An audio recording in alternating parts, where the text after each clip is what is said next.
Yeah, for everyone that's listening, hi, all you Liberty lovers, and welcome to Fiendish and Friends, episode 8, where Jacob Stelter, founder and president of Goblins Cash, joins us to talk about his platform, DEX, which is on Base, Binance Smart Chain, and smartBCH. Talk about perpetual options and one of his favorite subjects, AMMs. And we'll figure out what actually is an AMM.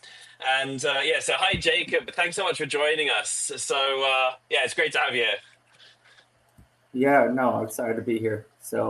Yeah, no, AMMs are definitely, yeah, it's like hard to grasp because there's tons of different curves. There's the Uniswap V2 curve. There's the stablecoin swap curve, like Curve Finance.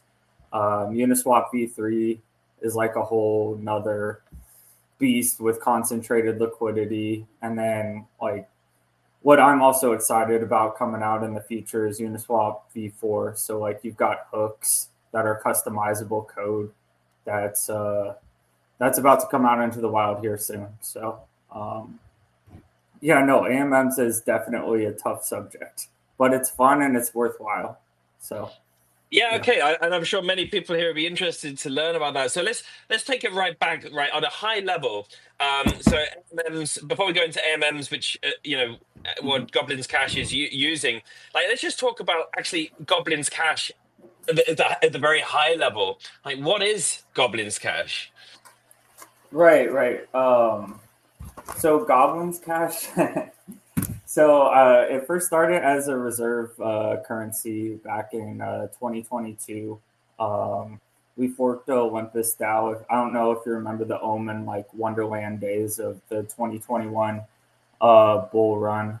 And then from there, we were kind of iterating on our products. We were trying to bring perpetuals to Smart BCH and a couple of other things. Like one of the things that I'll get into like later on in the podcast was I was trying to bring BCH options. Like that was like one thing that on chain, that was like the one thing that I saw that was like missing in the BCH universe. And it just always bugged me that there was like Bitcoin and Ethereum options, but there was never BCH options. But Goblins Cash right now is a metadex that is trying to align different stakeholders. So it's trying to align traders, it's trying to align liquidity providers, and then it's trying to align token holders together. And um, and that's what we're working on, and that's what we're trying to build. Um, and like we hope to have that live and ready by May, June 2025. And like right now, we have a concentrated liquidity DEX on those three chains. And then we also have a bridge, Hyperlane bridge, which is permissionless. So like right now, launch, uh, you could launch for like any type of token that you want on Smart BCH, on Binance Smart Chain, on Base, and like you can bridge it to any other chain in like a permissionless manner. Like it takes about like 10 minutes to create a route. So like going back to the days where we had like bridge issues on Smart BCH with like CoinFlex and a couple other things like Atomic Swap and a couple other things. Like now it's permissionless and um, yeah, yeah. Which is the critical But part, right? Permissionless. This is where it all went wrong. We're using coinflakes because this was a centralized, permissioned bridge between the BCH world and Smart BCH, which, of course, as we all know now, this wasn't known back then. There was an assumption made that this was. Um, Not so easily centrally controlled. So just to walk back a little bit. So just to sort of summarize there with what you were looking for, mhm. you were trying to bring perpetuals and to Smart BCH. You really, what you saw was that all these other chains of BTC and Ethereum that they were offering options, and BCH wasn't.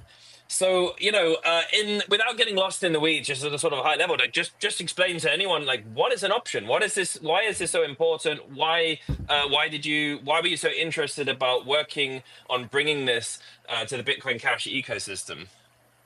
Yeah, so An option at like a high level, so it's a derivative. So like anytime you buy Bitcoin Cash on like Coinbase, Binance, any of those exchanges, you're buying it at the spot price.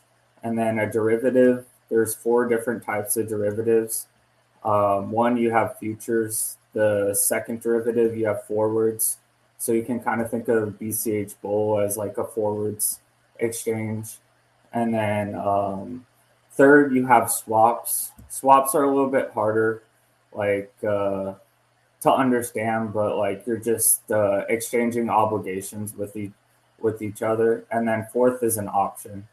And basically, what an option is, and why I like it so much, is it's a risk minimizer. So it it like it protects you with your AMM positions. So like that's what I kind of wanted to bring on the podcast is like when people think that they're providing liquidity, it's not like risk free. It's not a free lunch in terms of like the passive yield. Like you have a trading position, and the trading position is concave on the graph.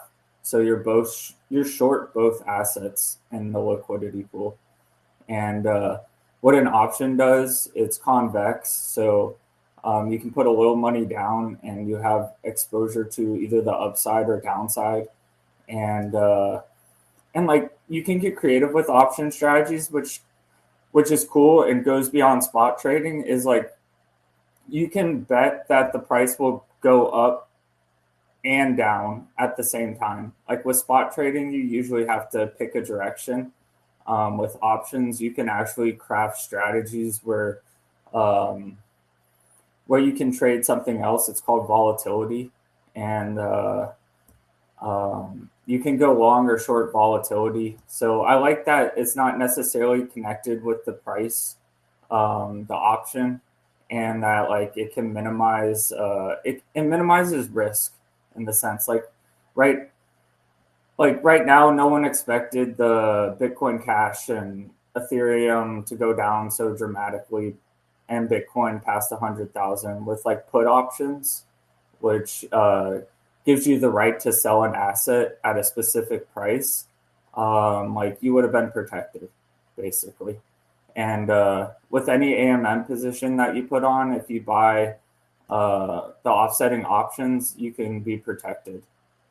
So that's what I kind of like about. I mean, that's what I like about options. I mean, there's a lot of things to like about options, but like one of them is just like the risk. It minimizes risks. Like it minimizes risk, but it's not free, right? Like you minimize risk, but at the same time, you have to pay a premium to those liquidity providers or to those option sellers. And yeah, yeah, Yeah, so thinking about like how what BCH Bull is offering, which is quite well known in the ecosystem. So hmm from a sort of a high level understanding, this is this is something that sounds similar to that in the sense that when you're placing a long or you're shorting whatever asset it is, whether it's Bitcoin Cash or BDC, and then you're paying a premium right. or getting a premium depending on which way the market sentiment is. Is there a difference there technically, or is this sort of a similar sort of world of what you're talking about now? So so like a forward and a future, like at the end of the contract. So for BCH Bull, I believe it's between like 2 hours and 90 days on any type of contract that you can open up.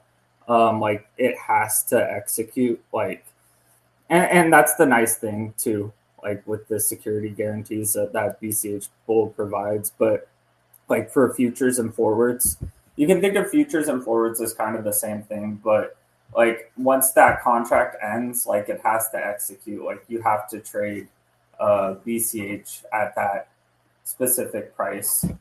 And another thing that's kind of different with options compared to like forwards or futures is like you can't get liquidated. So like the premium that you put down is like your max loss. Like if you buy a call option and you put down like zero point zero 0.05 BCH, that's your max loss right there. That what's BCH trading at right now? Like 420. So if you buy a call option for BCH for the next month at $430 for 0.05 BCH, like, and BCH finishes at, say it finishes at $350, your max loss is 0.05 BCH. And with like futures and forwards and with leverage, say like 20x, 30x leverage, like you can be liquidated and lose everything, like on a 3% move, on a 5% move, on a 10%, 20% move. So like that's another thing to like about options compared to forwards and futures. But I'd say like options is kind of like the next iteration of derivatives. Like you need a futures and forwards market first before you can move on to options. So I think BCH has that. We have like a futures and forwards market, but besides bit.com, which I can't, yeah, I'm not allowed to use just based on KYC and their requirements and stuff. But there's not a BCH options place right now currently, and that's what I'm trying to build. I'm still not there yet, but I mean, there definitely needs to be a place where BCH options can trade. So yeah, sure, it's great where there's pieces missing within the puzzle. This is where the entrepreneur, the early person, can come in. It's hard work, as I'm sure you're figuring out, and working is not easy. But it also gives you that first mover advantage. So if you when that person that sees, that identifies that missing piece, comes in and manages to get it right, then of course there's a lot of reward there that's possible. So that's great. So how does that? So I think we've got a pretty good idea of options. And then where does the AMM fit into this? And you know, what does AAM mean on a high level? And how are you using that along with the, and how do you want to leverage the AMM to execute with options? So like an AMM, like what I have at Goblins Cash, Cauldron.quest, Uniswap V2, etc. When that person puts on a liquidity position, they're selling a perpetual. So in Cauldron.quest or Uniswap V2's case, they're selling a call option and they're selling a put option perpetually from 0 to infinity. And in exchange for that, when people trade on those specific pools, those liquidity providers get a premium. So it's kind of like the reverse of it. It's kind of like the reverse of options. It's kind of like an incomplete options exchange, if that makes sense. Like when you first put on an options position, you usually pay a premium to the option seller. But in like liquidity providers case or AMMs, different types of AMMs cases, like you don't pay a premium until you put on a trade, right? That's where the yield comes from, the trading fees that traders put on, and like what I was bringing up about like Panoptic and like what I was trying to build on top of Goblins Cash was like their project recognized that it was like an options, like anytime you put on a liquidity position, it's actually an options position, especially on Uniswap V3 and Goblins Cash, where you can put concentrated liquidity at specific price points on the curve. But like one thing to know about like Goblins Cash and Uniswap V3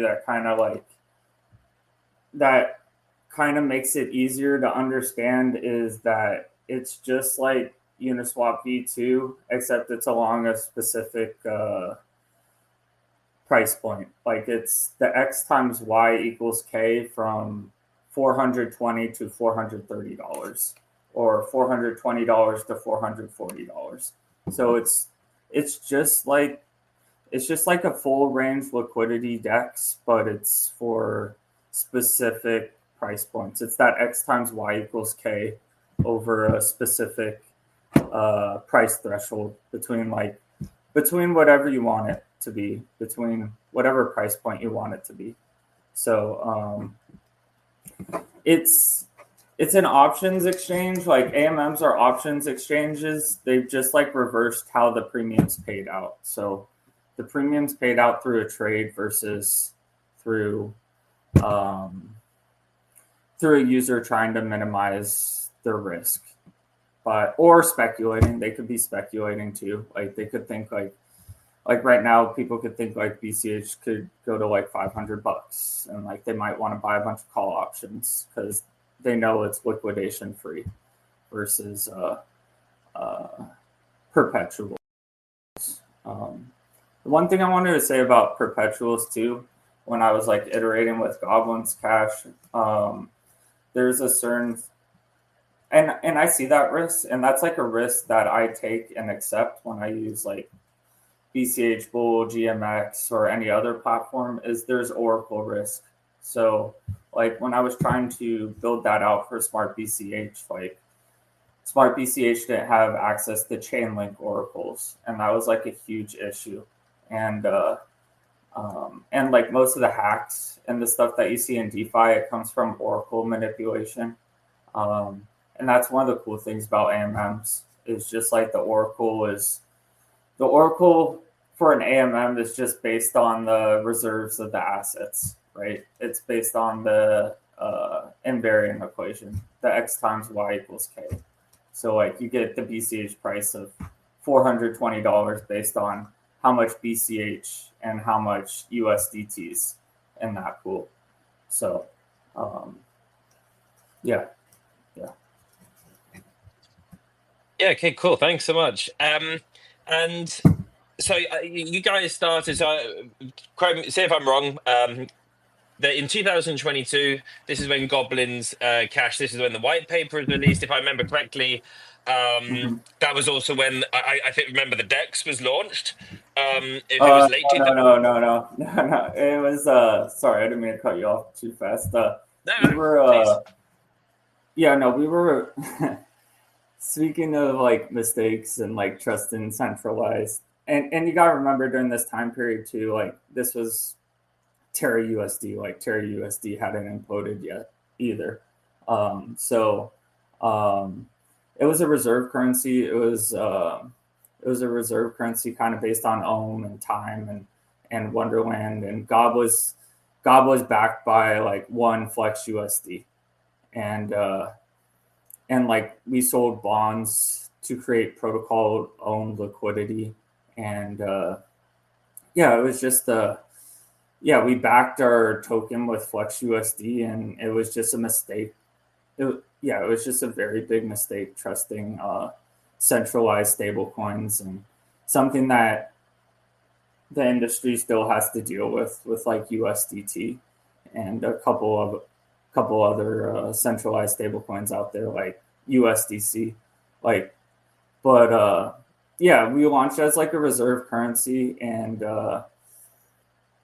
it didn't work out in the sense it didn't work out based on a couple of the decisions that we made, and just a couple of the design decisions, and backing our coin with Flex USD was definitely not the way to go. But from there, we tried to iterate with perpetuals, and then we ran into like the Oracle issues with like Chainlink and from there, like we pivoted to options, and like we ran into like other issues, same thing, like Oracle issues. And like that's one of the beauties of AMMs is like it solves like the Oracle problem. Based on it solves the Oracle problem because it's just math, and it's based on like the invariant curve, and this last year, I guess, April 2024, like we launched our concentrated liquidity solution on smartBCH, and then we had our next problem, right? Like how do you bridge and expand to new chains when when no bridge providers like Layer 0 or any of the bridge providers want to bridge to smartBCH because of for like profitability concerns. And so like we found Hyperlane and we started working on Hyperlane, which is a permissionless solution to bridge anywhere anywhere you want. And we expanded to Base and Binance Smart Chain. And we have BCH over there on Base. On Binance Smart Chain, it's Binance Peg BCH. And then over on Base Chain, it's actually Universal BCH. And I've been trying for a while to get UBCH to trade on Aerodrome. Haven't had much success yet there, but like I'm trying to spread BCH as much as I can to different EVM names. Like that's the one thing that I see Bitcoin doing better than BTC doing better than BCH right now is it's on so many different chains. Like it's actually kind of like jumped from the issues like, yeah, it has the 1 megabyte block, but like guess what? Like Coinbase Bitcoin is like is the best trading venue on Base. Like there's hundreds of millions of dollars going through there, and Wrap Bitcoin and yeah, like Bitcoin's on like 60, not 60, that's probably a small number, but like 80 to like 100 different EVM chains. Well, like BCH, like we're still trying to get it to many different EVM chains. Like we have cash tokens on like BCH main chain. But this is a really great conversation in itself, because this is something I think that there are two very distinct opinions I've heard of this about this that I think is quite valid. And I'd love to hear your thoughts afterwards about what you see the benefits are. So on the one side, there is as you see it, the benefit of sort of being on as many chains as possible, because this gives exposure. So if there's tokens, if there's BCH on other chains, then people are exposed to this, they see this, they're made aware of this, and therefore they're more likely to come onto actually the BCH network, which to me it sounds logical. And the counter argument, I'd also agree, it sounds logical, is that the reason why BTC went onto all these different chains was because of high fees originally. And so it was actually basically so that it could still be used. But the issue is with that, the counter issue is why it sort of set BTC's doom is as all the network activity moves onto other chains, that means the security model is broken. And at a certain point, then the system sort of set itself up for collapse, and the coins will be floating as a sort of a pet rock, as you like, or, at a certain point, a valueless token. So yeah, what's your take on those two views, and what are you seeing as like the main benefits of, or do you see any additional benefits of having BCH exposed onto other chains?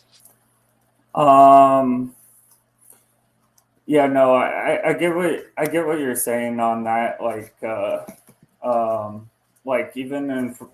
even for my case, when like I started on the Ethereum network, like Ethereum started to be broken in the sense that I was paying like $100-$200 just to do a simple transaction, and like I started going on to the layer 2s to like escape the high fees, and it's and I mean, I would break it out in the sense of like there's one, like the token itself, Bitcoin Cash, and then there's the network, the Bitcoin Cash network.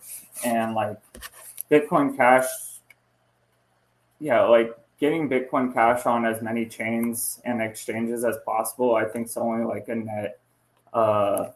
net upside, like positive. But I mean, there's like different architectures too that I would have to think through a little bit. Like EVM's a different architecture than what's on BTC and BCH, like with the UTXO architecture, that's a little bit different. But I mean, I get your point on that. Where I get your point on that. Where it would. I mean, the ideal case, like the idealistic case would be everything would be on like yeah, like everything would be on Bitcoin Cash, and like it would all, yeah, it would all kind of like work out of the box in terms of DeFi. But like DeFi right now, like the majority of DeFi right now is on EVMs, and Solana, and like a couple other exchanges, or and a couple other different chains like Cosmos. There's one called Move. Like I don't see any like downside to getting BCH to as many different networks and chains as possible. Because like, yeah, I don't see it as, and like the same with smartBCH. Like I know some people like won't even touch smartBCH like anymore. Like I don't think it's mutually exclusive. Like I think you can use both like cash tokens on the BCH network, and like you can also use dApps and applications on EVM and on Solana and on Move or on Cosmos or any of the other Aptos or Sui or any of the other places. So yeah, I would break it out in terms of like the token versus the network. Like, yeah, I think the Bitcoin network is broken for sure, with like the 1 megabyte block size and a couple of the other things with the ordinals and a couple, yeah. I would break it out in terms of the network versus the token.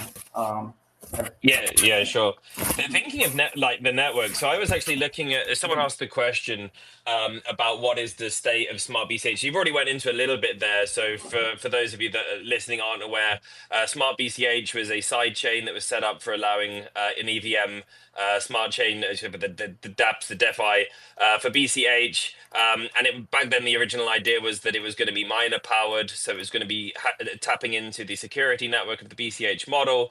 And it was all great. It was all booming.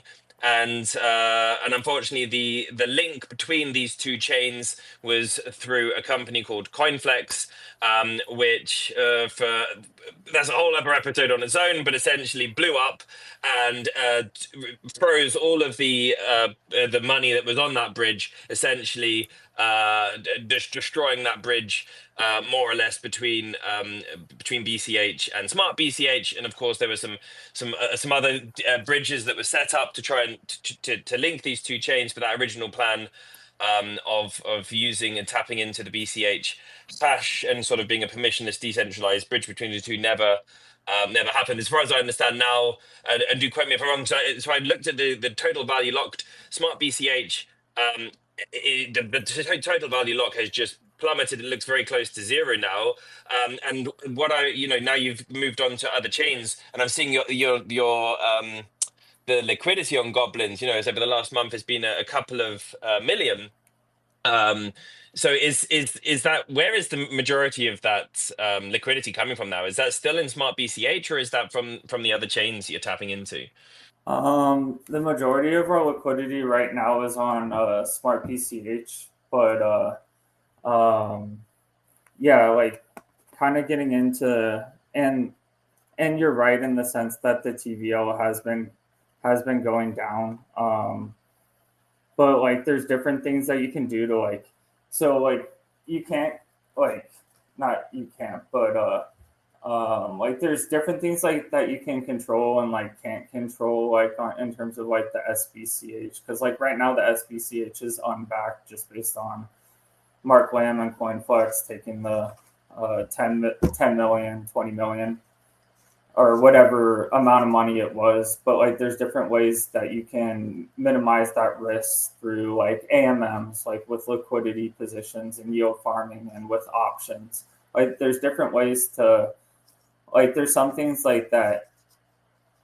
There's some things like the stuff that you can't control, like you can minimize through like risks, through like risk reduction. But in terms of like RTVL, like one of the things that I'm building right now and like what I see missing in the Goblins Cash like ecosystem with concentrated liquidity is like we haven't aligned like all the stakeholders yet. Like we haven't aligned. So we've aligned the liquidity providers and the traders together. like if you trade on Goblins Cash, like the liquidity providers will be compensated, and then the liquidity providers will be incentivized uh, to create like tighter liquidity. But like we're missing the token equation from it. So like right now we have a staking solution, or like a part of the trading fees goes to Goblins Cash stakers, but um, we're missing more of like the alignment with new protocols coming on to smartBCH and being able to bootstrap on Goblins Cash, and we're missing more alignment with our token in the sense that like 100%, like what Aero. Have you heard of Aerodrome before and Velodrome? Not before you'd mentioned it. Yeah, no, uh, yeah. yeah, like they've created a system where like 100% of the trading fees goes to the token holders, and the token holders they've solved the. I'm pretty sure you probably have heard of DAOs, like decentralized autonomous organizations, like, Sure. Yeah. and like one of the issues with DAOs is just like you have passive holders, and like on smartBCH, like you've got a lot of like passive holders now, in the sense that like people that have like forgot about their positions or have like moved on to other things, and like you have passive and you have active holders, and basically the system they created is like with the token, um, you can you can lock up the token and turn it into an NFT.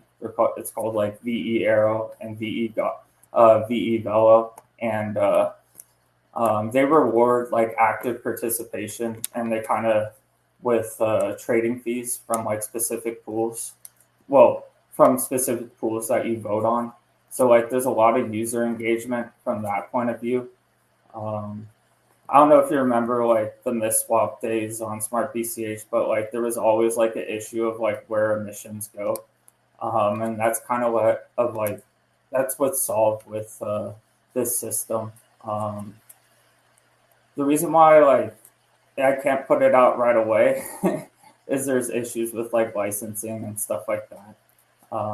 That's why like it's in the May-June timeframe, but like that's something I see that could be implemented on, yeah, on AMMs on like Bitcoin Cash. Like liquidity providers are like like one thing that really put Ethereum and DeFi in the spotlight back in 2019, 2020, and like put it out to the universe was the addition of yield farming from first started with Compound Protocol, which was like a lending protocol, and then it started with Sushi Swap.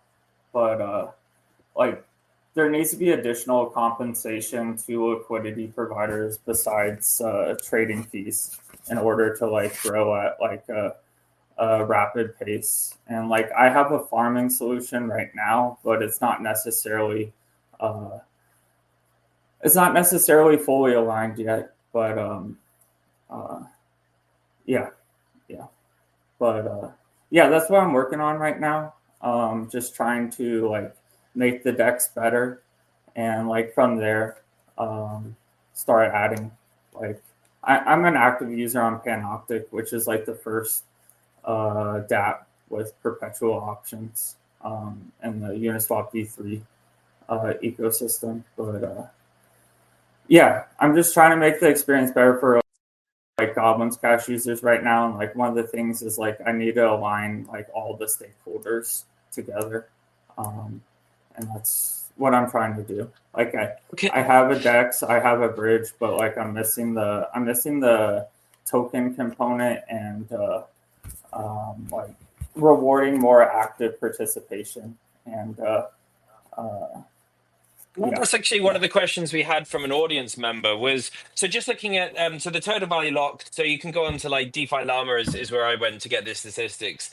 I'm just reading out from there. So the top of the peak was over the last 2022 was just under basically 40 million. Now we're down to around about 1 million. So that's, you're talking about a 98% roughly loss of total market value of the smart BCH chain. But and the way you're talking, it sounds very much that you're seeing a future for this chain. Is that correct, or is it rather that you see a future in other chains, but you still hope for a future in Smart BCH, or what is the outlook currently for that chain in your Um, eyes, of course? yeah, yeah. I think so. Like, there's an issue right now with SBCH in terms of it being like depegged right now. Like, it's about 10-15% off price right now. Um, but I mean, I see the future in other chains, and I hope there's a future in like Smart BCH, and like I'm working for there to be a future in Smart BCH. Um, I've asked like the Smart BCH development team, and I've asked in the chats just for like more transparency around the SBCH supply. Like you can see right now, just on the blockchain or on Smart Scout, about 49,000 to 50,000 BCH is with like SBCH right now. Like they bought it back, and I think they're trying to get parity with BCH. So like there's about 18,000 to 19,000 still floating around on the SBCH network. Um, so like I I see a future. I see a future for the network. I see a future for the network, and like I've run validators and stakers, but yeah, yeah. I mean, I'm hoping for more transparency from the SBCH side, and I know cheat, not. I was gonna say cheat fools. It's BCH fools. I know he's been back recently on SBCH, and like yeah, I've got the hyperlane bridge connected to two different chains, and like I'm researching stuff on Uniswap v4. Like they Uniswap's actually behind the scenes. They haven't like published this, I don't believe, publicly yet. They're working with hyperlane right now. Um, and there's these, I don't know how much you know about like ERC commits and tokens, but like there's a new ERC standard, ERC 6909, that that allows for like resource locks, that helps with like Uniswap v4 and hooks and stuff like that. And like I could see, I mean, obviously, like the holy grail would be like a decentralized bridge connecting smart BCH with BCH, and I think right now is an okay solution with like the atomic swaps right now between SBCH and BCH. Um, but like I see a possibility of using those resource locks where I see a possibility of using those resource locks and from Hyperlane to potentially connect to BCH main chain. But obviously, there's like a lot of complexity and a lot of issues in the sense that you're dealing with two different blockchain like architectures. Like you're dealing with UTXO versus EVM, and then yeah, and then obviously security is a huge concern, especially after like CoinFlex and yeah, No one needs to be going through that again, right? Or anything even close to that. That is, right, right, which is why it's so important, that the networks we build are sufficiently decentralized, permissionless, and we don't have gatekeepers. right. And really, I think it's always an interesting discussion. It's not binary, of course. It's not perfect decentralization. It's definitely a sliding scale. But in the case of the conflict situation, that really was as centralized as it could be. So it shouldn't have been a lesson that we had to learn, but it was one that almost everyone in the community did have to learn. You mentioned that the difference in the text. You've got an EVM based chain on the smart BCH, and of course BCH is UTXO. And all of the development that you're going into is in the EVM basis, I understand. So maybe, just from your perspective in a sentence, like, what are the benefits from your perspective of using and developing on EVM? Um, I mean, you just get access to so many different. I mean, so like in terms of BCH, like DeFi right now, I think we're in like the 2018 2019 stage, like of where Ethereum was. Like I think it's a huge positive development with like the MUSD. Like MUSD, I kind of put an analogy with like DAI back in 2017, 2018, and Cauldron.Quest, like I'd put like with Uniswap V1, Uniswap V2. But like with like EVM, like you just get access to so many different like you get access to so many different DeFi tools that you can use at your exposure, and like the other thing too is like you get the one thing that's been like I'm actually excited like for like the XO wallet that's going to be coming out like soon. I guess on BCH. Like I mean, from the wallet side, like the wallet security is a lot better, I think, on EVM versus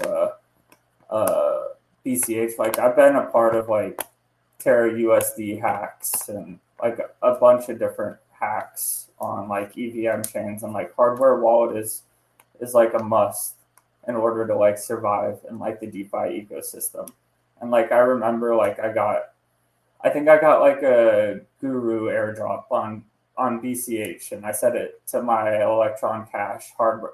I had it sent to my Electron Cash like hardware wallet, and like I couldn't use it. Like Ledger's not supporting like cash tokens, so like that Guru token's just stuck right now, and it's like for risking big funds and money and yeah, there's just like a lot of opportunities, and like EVM connects with Solana now too. Like yeah, there's just there's a lot of dApps, there's a lot of opportunities, and there's um, and in some ways it can be easier just like managing everything from one account versus like UTXO. It could be spread out between many different addresses and stuff like that. So Yeah, sure. So yeah. all of the tooling on the EVM, of course, it's right, much more rich and mature, and the simplicity of opening one account. Of course, everything has its trade-offs, but for the simplicity of creating contracts, having one account, one address is definitely a plus. I think, like many people, are really looking forward to the XO dropping at some point onto the scene. General Protocols doesn't want to say when. They're rather keen on just making sure that the product is released in a great form, which I think is correct. As you mentioned, security is incredibly important, and making sure that that's all fleshed out. Talking about products, I've actually got a Fiendish shout out, so I'm not sure if you're aware of this, Jacob. So so we've got a couple of tokens that are associated with the platform, and one of them is called Emerald. And by spending 100,000 Emerald, you get a shout out live on show.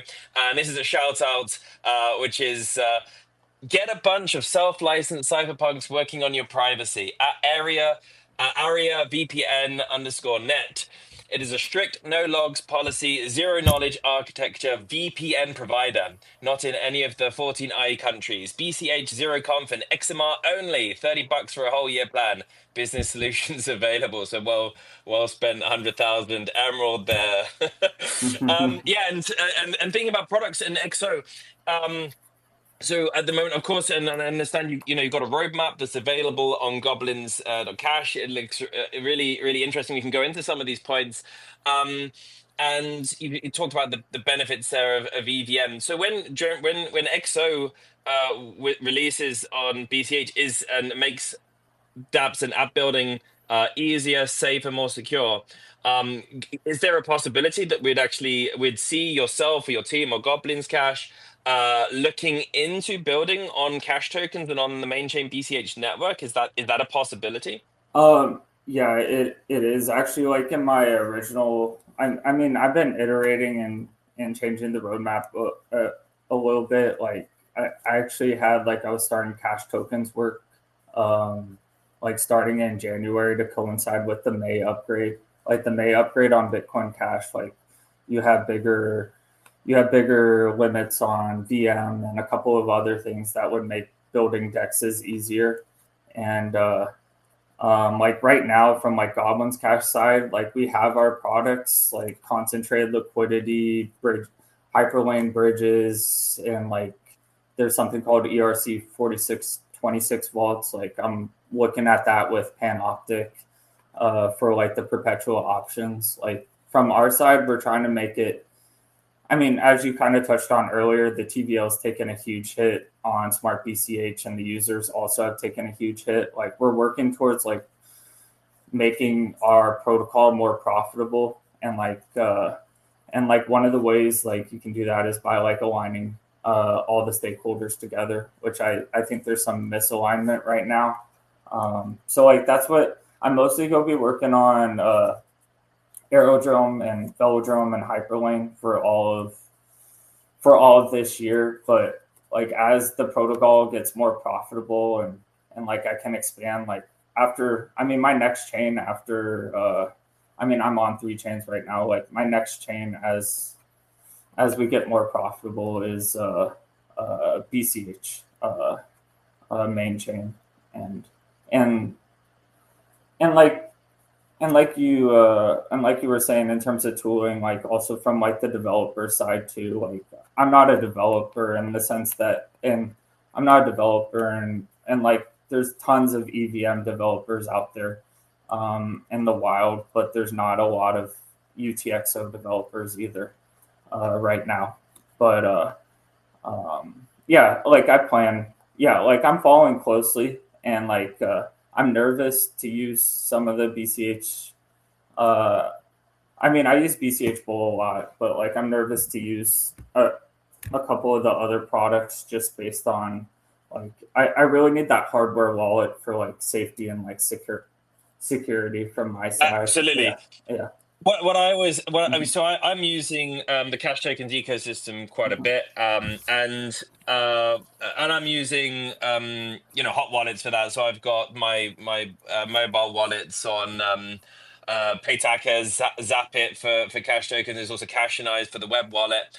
And what I think for me it's absolutely fine to use, and one shouldn't be concerned about using it, but with an amount of money you are okay about losing, because you're in it's all first of all, dealing with hot wallets, I think the risk is overstated when you're using. I mean, I'm using iOS, um, but when you come to signing contracts, for example, then of course, what are you actually signing? There's a lot of trust being placed on there. And so I do have trust in those people that are doing it, but do I have trust with my life savings? No. Do I have trust with an amount of money that I'm not willing to lose? No. And if people want to gamble with that, that's fine. But then you have to accept that because that's the whole point of this ecosystem, isn't it? Is that we shouldn't be putting trust in people. Of course, there is always some trust, especially when building things up.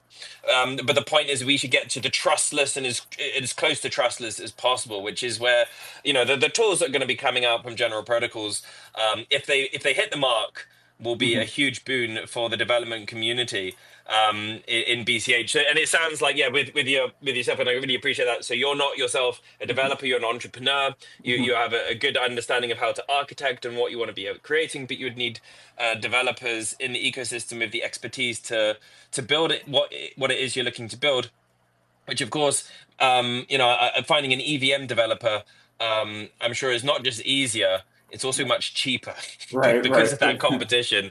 Whereas if you want to build anything on Bitcoin Cash, probably, the kind of people that you need, they'll be very high caliber, sure, but they're few and far between, and therefore the highest bidder wins, and or the most interesting product. So normally it's going to cost quite a bit more. So, but hopefully, you make. I know you're quite active in the BCH groups and in development communities to make sure that you stay in contact there, because I know that from my experience with many people in the ecosystem, there are lots of people that are sort of working on their separate things, but there are lots of people that are actually very excited about joining larger teams and teaming up on building things together. And I think there's a lot of opportunity there still within the ecosystem for people to team up and share their skill sets to create a sum that's greater, or to create an output that's greater than the sum of the parts. Right.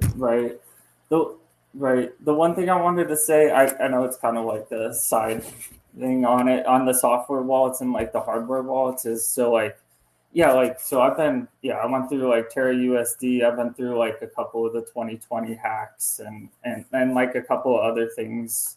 And like what actually got me into like reading EVM smart contracts and code is just like a couple of the rugs that I went through. Like I wanted to make sure like that would never happen to me again. And so like I wanted to study the code like in great detail to make sure like I know for sure like what I'm signing and stuff like that. And like just taking 2024 and actually just recently, like 2 days ago, in terms of like software wallets and hardware wallets, like I experienced the Radiant Capital hack like firsthand. It's a lending platform, like $100 million or so on like Binance Smart Chain, Arbitrum, etc. And like they were an Aave fork, and they had some admin functions, and basically these North Korean hackers were able to like socially engineer the team, and were able to upgrade the contracts and take millions and millions of dollars. And I had an approval open on one of my USDC wallets, and I don't know, I lost like 100, $200. Like it wasn't that bad at the end of the day, but like from like these types of hacks with like social engineering and North Korean hackers, and like the one that happened 2 days ago, like it's kind of a similar issue with like upgradable contracts. Uh, like, I mean, there's people out there that are willing to like socially engineer and like sophisticated attacks, especially like from like North Korean hackers to try to take your money. And like from like a founder, president, and like a DApp side, like the more decentralized you can make your DApp, and like and Goblins Cash and Goblins Cash fork of Uniswap v3 and Hyperlane, like it's permissionless, like it's immutable uh, too, and like it's very decentralized. And like as I work on Aerodrome, I'll try to make it more as decentralized as possible, because like that lowers the risk too from the DApp side and the founder side. Like if you can make it as decentralized and permissionless as possible, like that lowers your risk for those types of attacks where like people are impersonating other people. Like you probably see that all the time where like people may be like impersonating you and like trying to get people to send money to yeah, yeah. So Yeah, well, this yeah. happened recently to Justin Bonds. Someone in the Bitcoin Cash community was trying to equate the danger of just going onto a wrong website and sort of assuming that it was like something nefarious was being downloaded, and equating that to installing software that you don't know. But actually, if you look at that case, it was a social attack. It was he was given a link by someone he trusted, didn't check it, and went onto a fake website where he gave in all of his login information. So, with Right. the social aspect, the social attack, you'll never get away from that, which is why the code needs to be so Right. robust that even if the person is captured, or somehow that the network withstands. And I often think about this when using, because I trust many people in the ecosystem, rightly or wrongly, but I because I know Mhm. them, but or because I think, well, they've got a lot of money riding on this, so that's and that's a good reason to trust someone. That if they lose the trust, they lose money, right?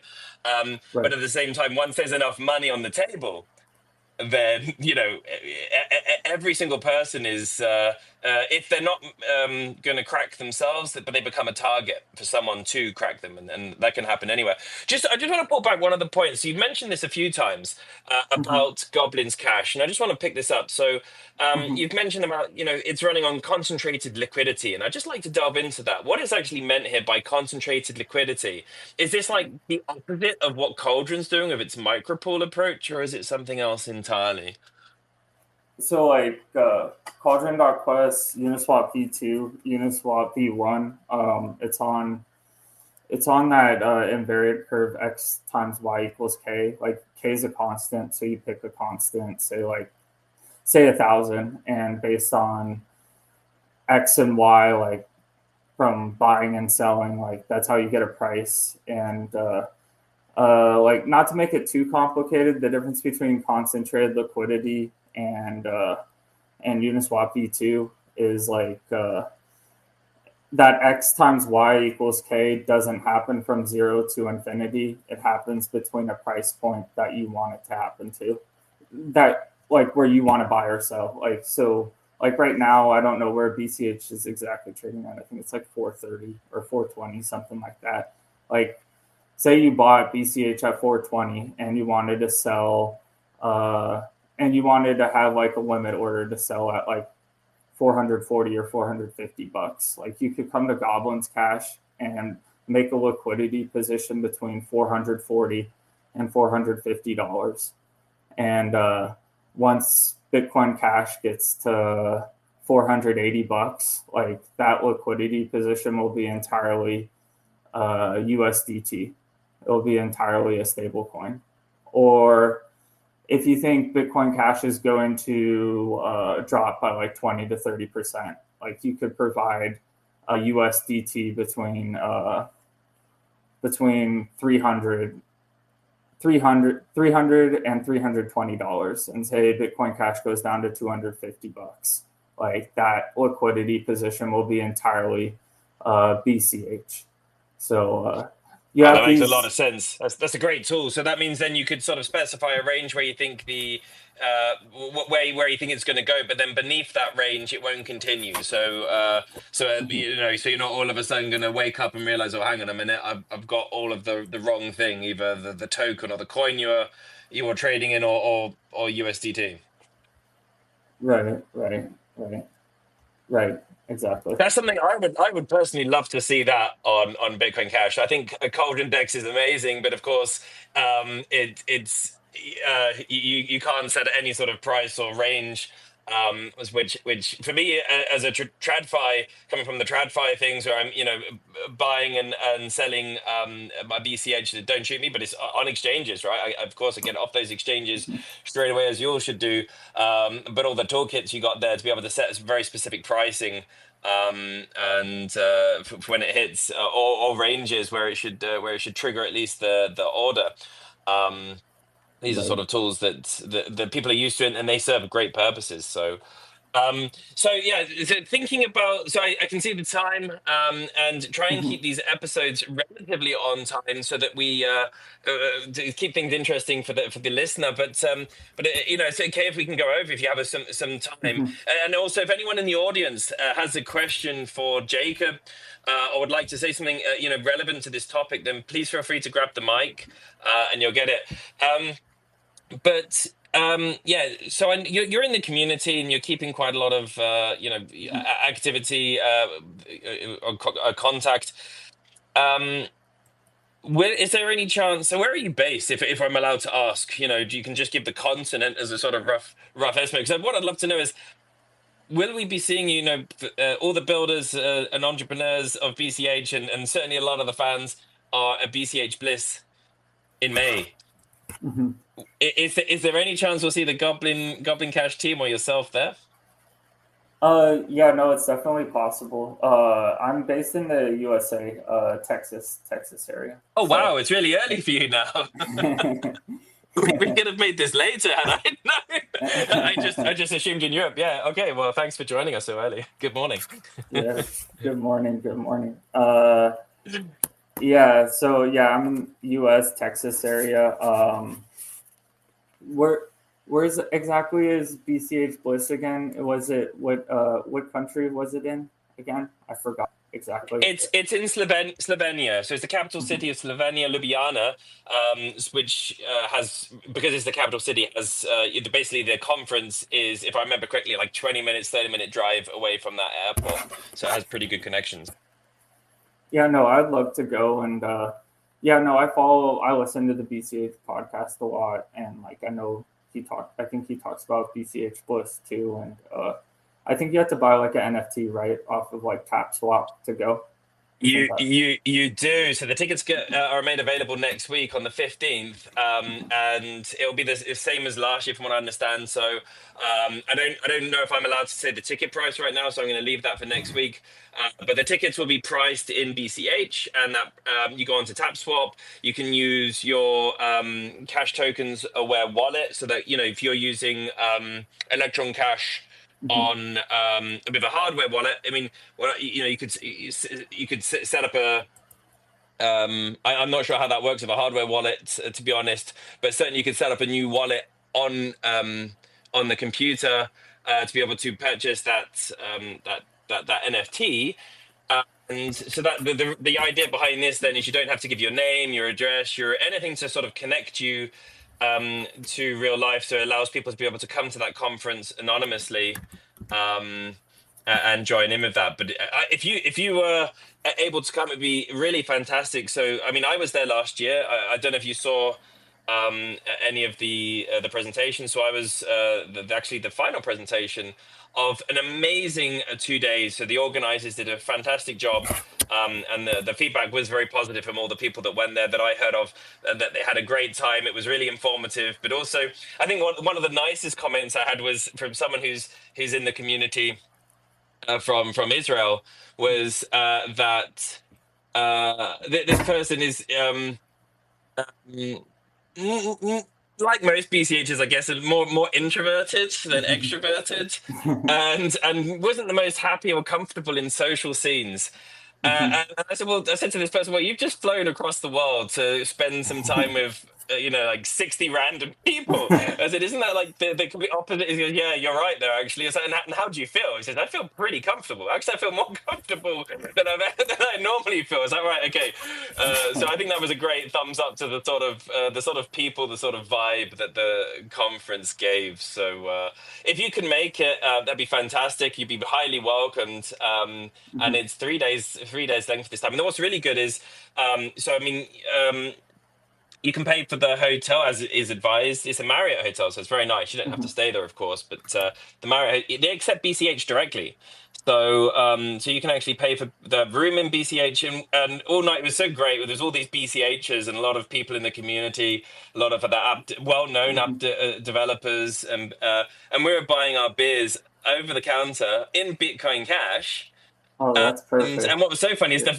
the first time we tried to pay, the bartender was very like skeptical. I was like, no, you accept it. And after on the second night, I remember having a conversation with her. It was wonderful. She goes, "Oh, do you know what? Like, this is amazing. This is so much better. Bitcoin Cash is so much better than using credit cards." And I genuinely thought she was just bullshitting. It's like, right, yeah, sure. And he goes, no, seriously, I'm being for real. Okay, why is that? She goes, it's so much quicker. I go, really? And he goes, yeah, look. And then we did a test, and basically paying with the credit card took, I don't know if it was like 20 seconds or 30 seconds to go through. Where paying with BCH, it was instant.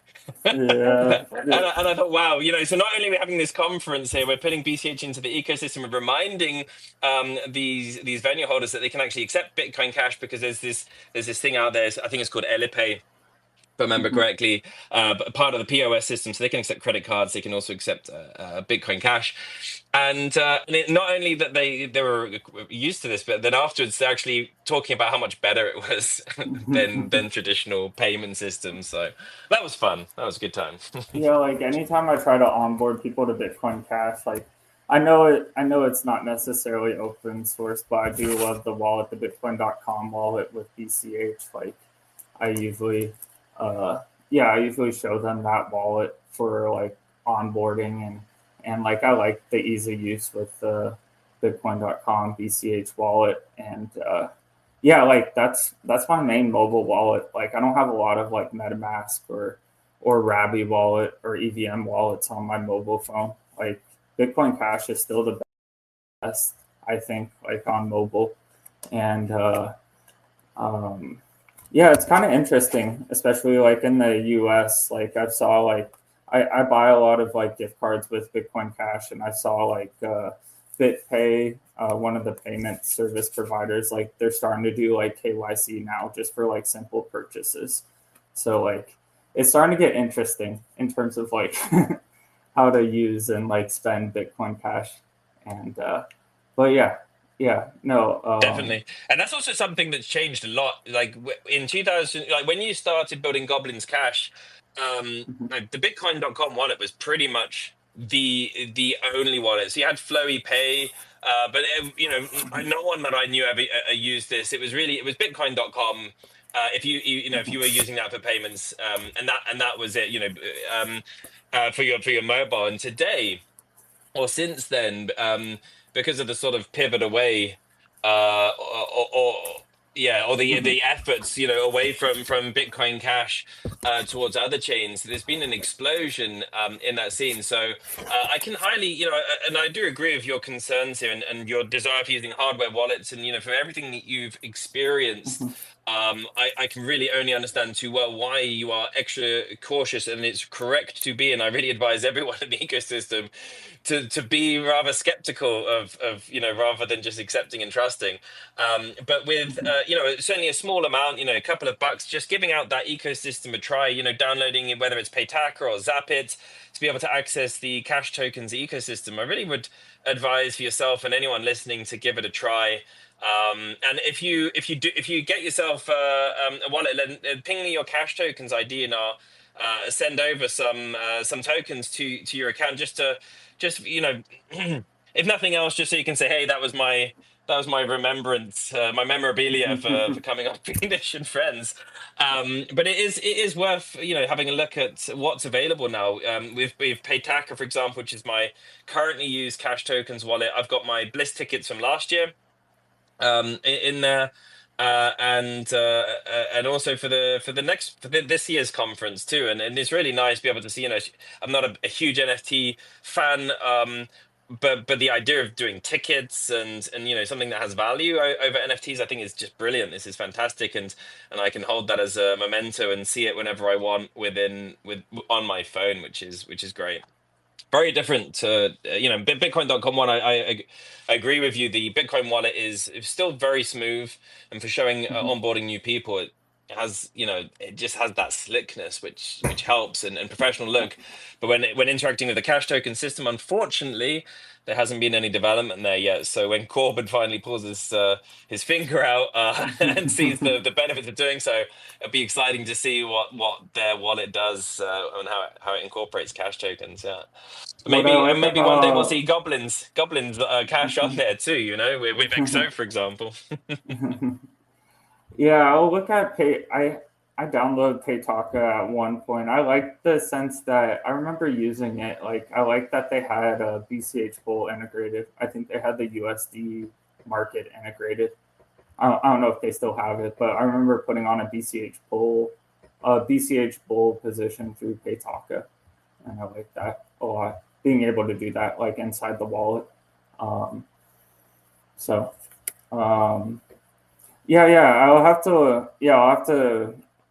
to put like one of my software wallets up. Like I have like a Flip Starter wallet on Electron Cash that I've used in the past that I can kind of re-engage. I know there's like a bunch of interesting projects on Cash Tokens too that I need to explore more.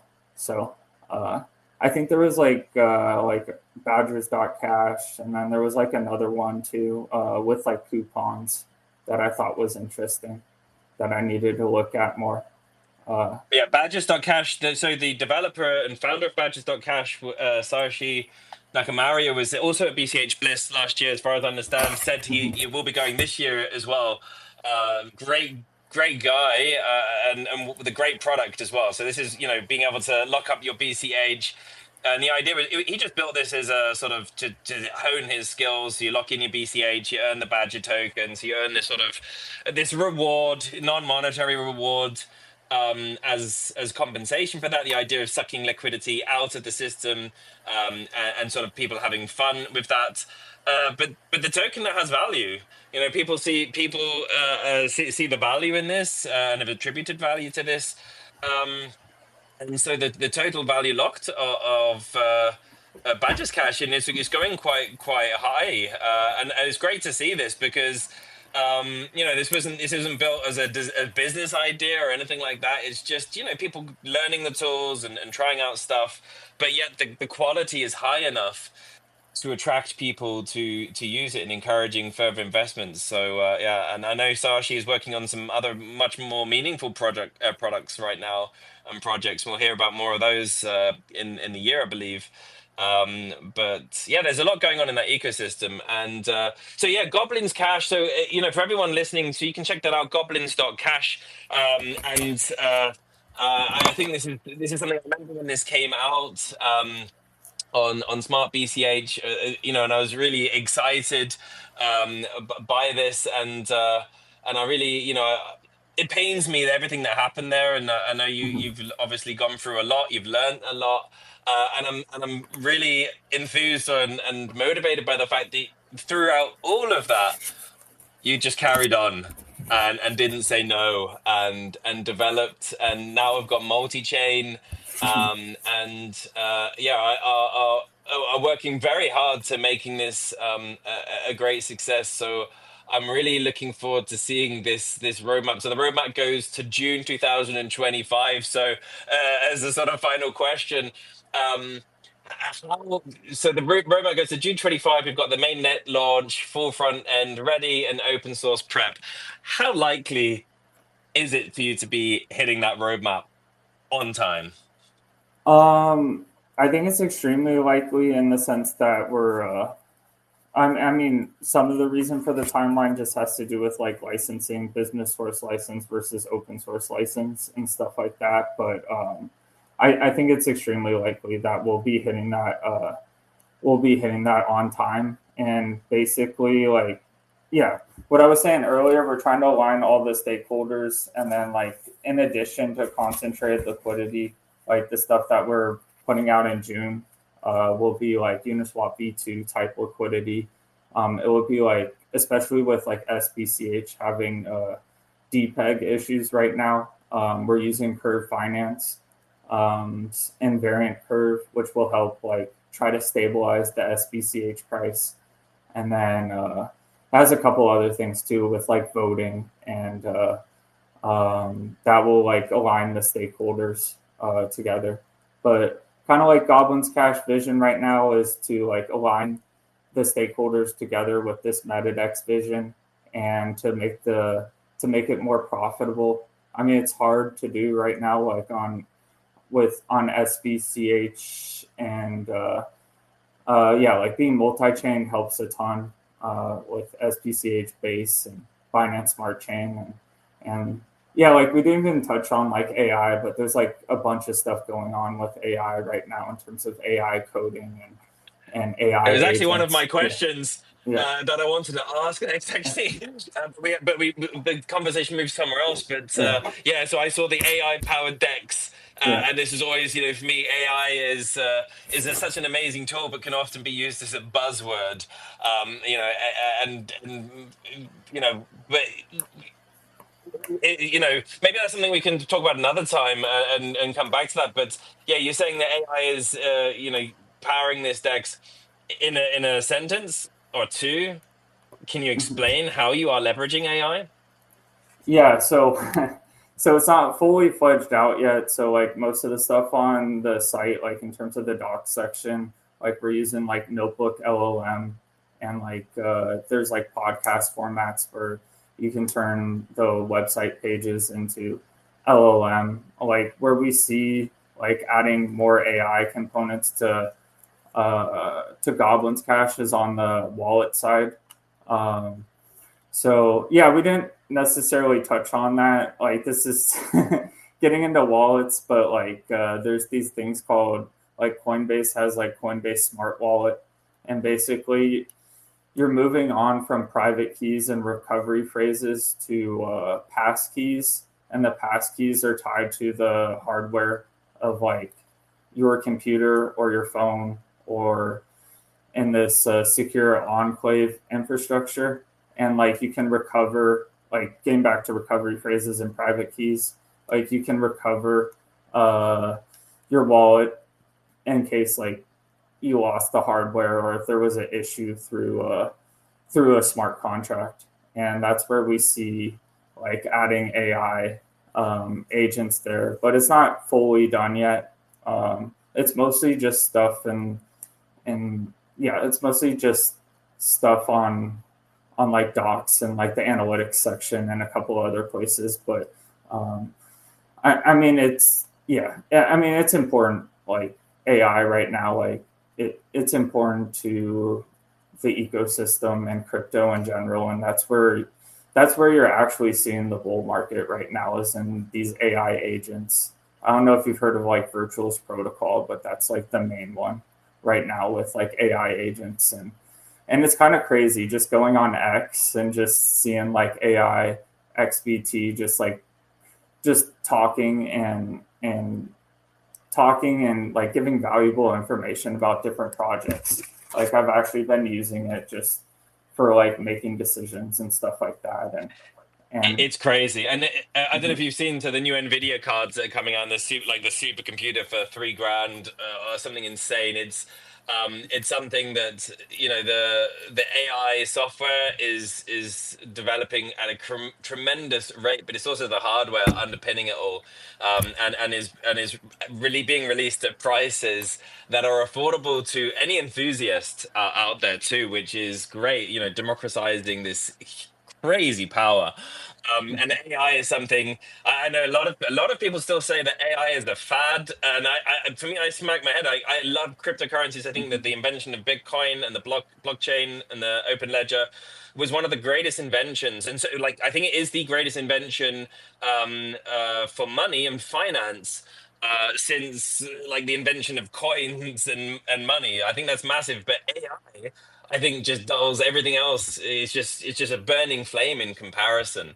And I think it's the potential, what we're going to be seeing over the next 10 to 20 years. It will make the entire industrial revolution look like the discovery of fire in comparison. It's going to be wild. So I'm really excited by this technology. I think the world's going to get very bizarre, very weird, before we find our way with this new technology. And why I'm more grateful than ever for decentralized permissionless money. I think we've never had such a need for it, because it's one of the few things that we can actually trust.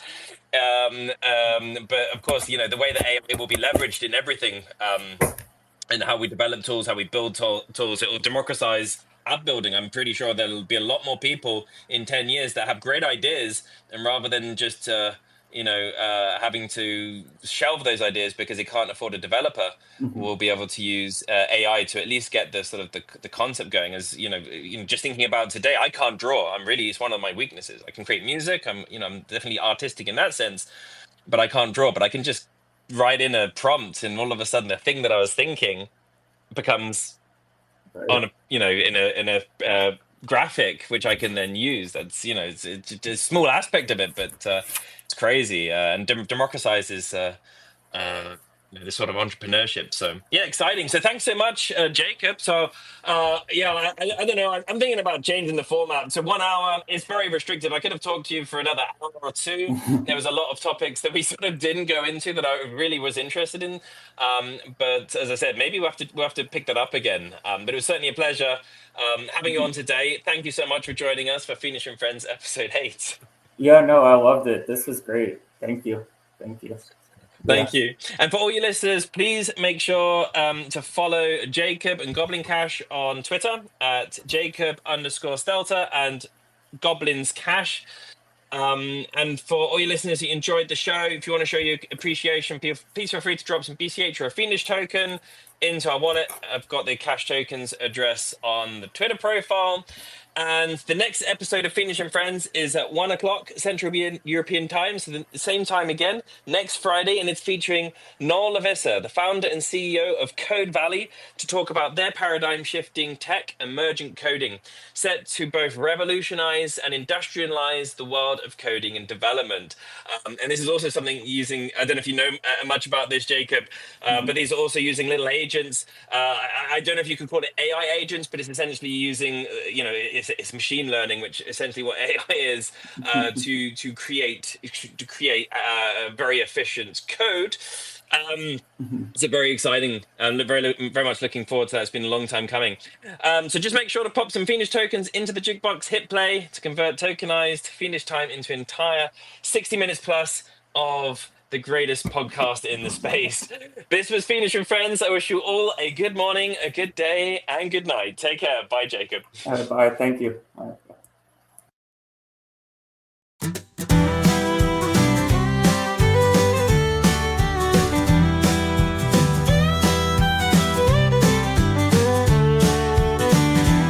In the forest where the goblins play, counting their gold at the end of the day.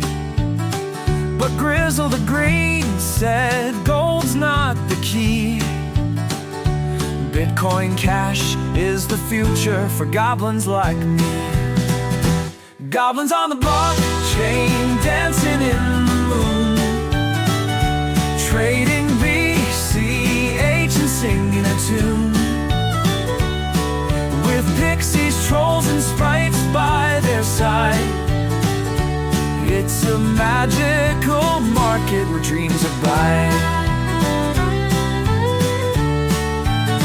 The trolls used to grumble with fees that were high, but Bitcoin Cash made their grumble subside. Fast as a fox and simple to share, goblin to goblin, we send it anywhere. Goblins on the blockchain, dancing in the moon, trading BCH and singing a tune, with pixies, trolls, and sprites by their side. It's a magical market where dreams abide. Sprites love to sprinkle their coins in the air, tiny BCH sparkles everywhere. The pixies giggle, their wallets aglow, peer-to-peer's the way to go.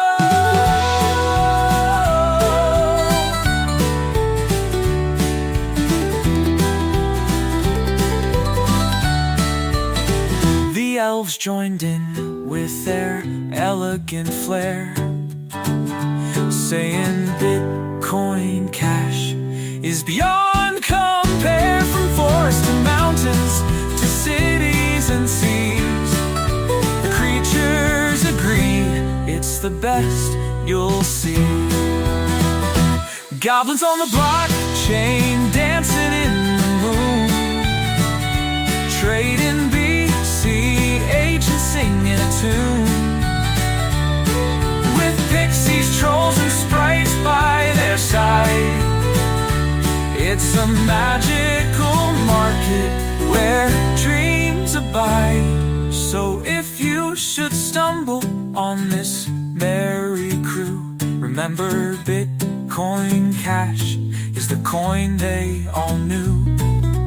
Join in the laughter, the magic, the cheer, for BCH is the coin for all creatures here.